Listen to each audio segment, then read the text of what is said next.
साथियों, आज हम लोग आए हैं सुभाष चंद्र बोस के संग्रहालय में। साथियों, आप देख सकते हो उनकी यहाँ पर एक प्रतिमा लगाई हुई है सुभाष चंद्र बोस की। साथियों, मैं आपको बताना चाहूंगा जो आज हमारी चर्चा का विषय रहेंगे वो सुभाष चंद्र बोस रहेंगे। साथियों, सुभाष चंद्र बोस जी का जन्म 23 जनवरी 1897 को उड़ीसा के प्रांत में हुआ।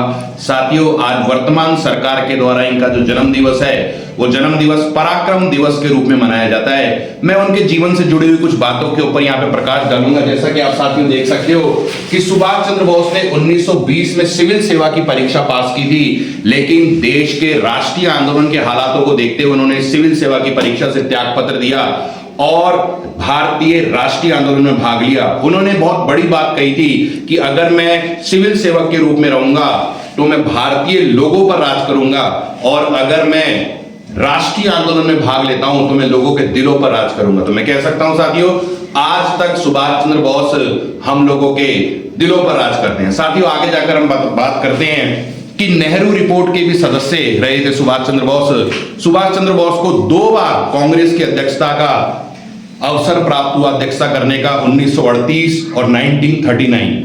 लेकिन 1939 के अंदर उन्होंने जब पट्टाभी सीतारामैया को चुनाव हराया तो गांधी जी ने कहा ये तो मेरी हार है। इसी कारण सुभाष चंद्र बोस वर्किंग कमेटी का गठन नहीं कर पाए और उनको त्याग पत्र देना पड़ा, और धीरे धीरे वो कांग्रेस की राजनीति से अलग होते चले गए। साथियों, जैसा कि आप देख सकते हैं 1940 के अंदर सुभाष चंद्र बोस को घर में ही नजरबंद कर दिया गया, और यहां आप देख सकते हैं 1941 में वो उस नजरबंदी से बाहर निकलते हैं और भारत से जियाउद्दीन अहमद के नाम पर वो पेशावर पहुंचते हैं, और बाद में वो अपना इटालियन पासपोर्ट बनवाते हैं ऑरलैंडो के नाम से। साथियों, उसके बाद आप सबको मालूम है कि उन्होंने आजाद हिंद फौज का गठन करके भारतीय स्वतंत्रता का प्रयास किया। साथियों, आप यहां देख सकते हैं आजाद हिंद फौज और नेताजी के बारे में कि उन्होंने 6 जुलाई 1944 को सिंगापुर के आजाद हिंद रेडियो से ही पहली बार महात्मा गांधी को राष्ट्रपिता की संज्ञा दी थी। और साथियों, आज वर्तमान समय में भी हम कह सकते हैं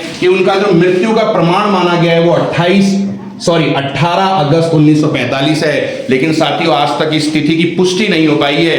मैं आपको यहां पर एक और जानकारी देना चाहूंगा कि सुभाष चंद्र बोस को पीवी नरसिंह राव की सरकार के समय भारत रत्न की घोषणा की गई थी, लेकिन उनकी पुत्री अनीता बोस के द्वारा ये सम्मान लेने से मना कर दिया गया, और उन्होंने कहा कि ये भारत रत्न का सम्मान नेताजी के कद को कम करता है। और सही भी मुझे लगता है कि भारत रत्न का सम्मान नेताजी, आगे देखिए साथियों, आप देख सकते हैं कि आजाद हिंद फौज का गठन उन्होंने रास बिहारी बोस की सहायता से किया था। साथियों, ये उस समय का भारतीय 1000 रुपए का नोट है जिसके ऊपर सुभाष चंद्र बोस की तस्वीर लगी हुई है। साथियों, मैं आप सुभाष चंद्र बोस के बारे में कितना ही कह लूं वो बहुत कम पड़ेगा। मैं आपको एक जानकारी और देना चाहूंगा कि सुभाष चंद्र बोस ने अपनी आत्मकथा भी लिखी, लेकिन वो आत्मकथा अधूरी रह गई। इनकी आत्मकथा का नाम था एक भारतीय तीर्थयात्री, लेकिन उनकी एक अन्य पुस्तक और है द इंडियन स्ट्रगल। साथियों, और आप देख सकते हैं नेताजी की मृत्यु हुए आज कई वर्ष गुजर चुके हैं, लेकिन फिर भी भारत सरकार के द्वारा आज भी प्रयास किया जा रहा है उनकी मृत्यु के रहस्य को सुलझाने का।